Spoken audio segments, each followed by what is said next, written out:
মাঝখানে মামুনকে বলব যে আমি আপনার কাছে অনেক কৃতজ্ঞ। আপনার হাত ধরে আজকে সোশ্যাল মিডিয়া প্ল্যাটফর্মে আমি এসেছি। ১ম কথা হচ্ছে যে আ আপনি আমার বিডি ইমরানের হয়তো কোনো কথা নিয়ে আপনি হয়তো এই টপিকটা দিয়েছেন। আমাকে আ আমাকে মামুন বিষয়ক কোনো প্রশ্ন করলে অন্য কেউ বাজে মন্তব্য করে এই কথাটা যেটা হয়েছে যে যার বক্তব্য শেষে দেওয়ার মতো অধিকার তো আছে। এখানে তো আমি কারো মুখ বন্ধ করে রাখতে পারব না। আপনি তো পাবলিকের মুখ বন্ধ করে রাখতে পারবেন না। হুম?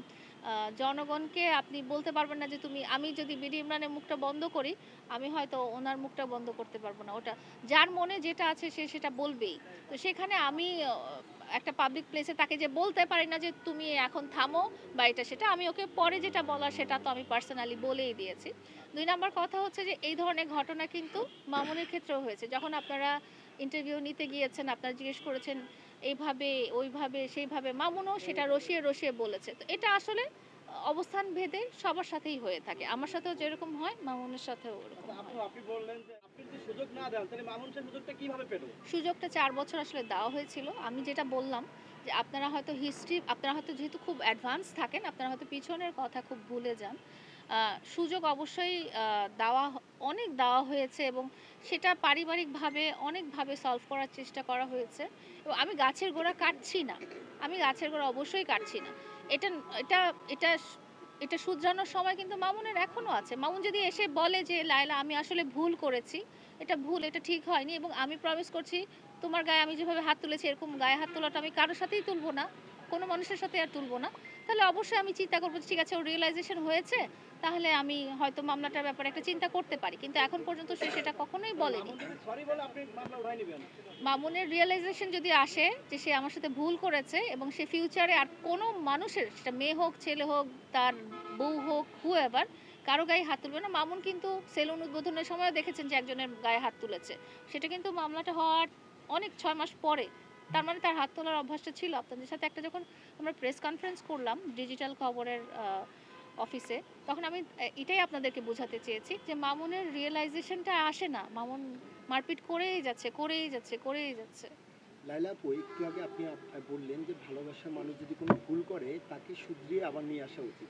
তার মানে কি আপনি চাচ্ছেন যে এই মামলা করে তাকে হয়রানি করলে সে আপনার কাছে ফিরে আসুক? না, এটা কি চাচ্ছেন? মামলা করে ১ নাম্বার কথা হচ্ছে যে মামলাটা আপনারা জানেন যে আমার ২ টো মামলাই কিন্তু জিআর মামলা। হ্যাঁ? এবং এটার জিআর মামলার প্রসেসটা আপনারা জানেন যে এটা হচ্ছে আমি অভিযোগ দিয়েছি। আমার সাথে যে অন্যায় করা হয়েছে, আমাকে যে কষ্ট দেওয়া হয়েছে, এটা আমি অভিযোগ করেছি। এই অভিযোগটা যখন তদন্তে প্রমাণিত হয়েছে, তখনই এটা একটা মামলার আকারে ফর্ম নিয়েছে। এমন না যে আমি বললাম যে, "ভাই আপনি এখন একটা মামলা দেন।"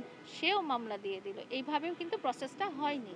তো অভিযোগ যখন প্রমাণিত হয়েছে, তো তার মানে তার তো কিছু না কিছু দোষ আছে এবং অবশ্যই আরিফ ভাই, রিয়াজ ভাই ওনারা জানেন যে মামুন যখন আমাকে মেরেছিল, মামুন কিন্তু সরি বলেছিল।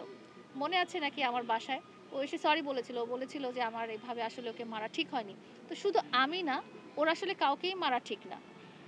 মারামারি করা, আ ভায়োলেন্স এ যাওয়া বা মানুষকে কষ্ট দেওয়া এটা আসলে শুধু আমি কেন? আমি ওর জীবনে তো নাই। আমি হয়তো ওর জীবনে আর কখনোই ফিরবো না। কিন্তু ওর জীবনে তো আরো মানুষ আসবে। ওর আশেপাশে আরো মানুষ থাকবে। তো ওর ভিতরে যেই ত্রুটিটা আছে এটা সংশোধন করা দরকার।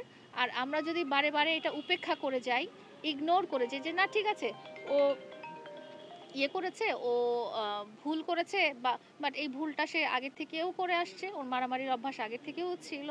তো আমি চাই যে ও যে দেখতে যেরকম সুন্দর, ওর এই ভুলগুলো দূর করে ও ঐরকম একটা সুন্দর মনের মানুষ যেন হয়ে ওঠে। এতগুলো ক্যামেরার মাঝখানে মামুনকে কোনো মেসেজ দিবেন? এতগুলো ক্যামেরার মাঝখানে মামুনকে বলব যে আ আমি আপনার কাছে অনেক কৃতজ্ঞ। আপনার হাত ধরে আজকে সোশ্যাল মিডিয়া প্ল্যাটফর্মে আমি এসেছি। এটার জন্য যত রকম ক্রেডিট আছে সব আপনারই প্রাপ্য।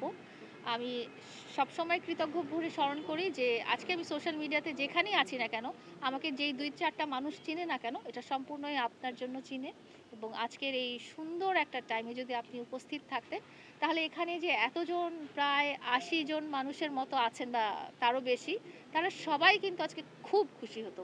খুব খুশি হতো। আমি আমি যেটা বলি যে আপনারা হয়তো আমাকে অপছন্দ করেন বা মামুনকে পছন্দ করেন। কিন্তু আপনাদের মধ্যে এমন একটা মানুষও নাই যে আমাদের দুজনকে একসাথে দেখলে খুশি হবেন না, তাই না?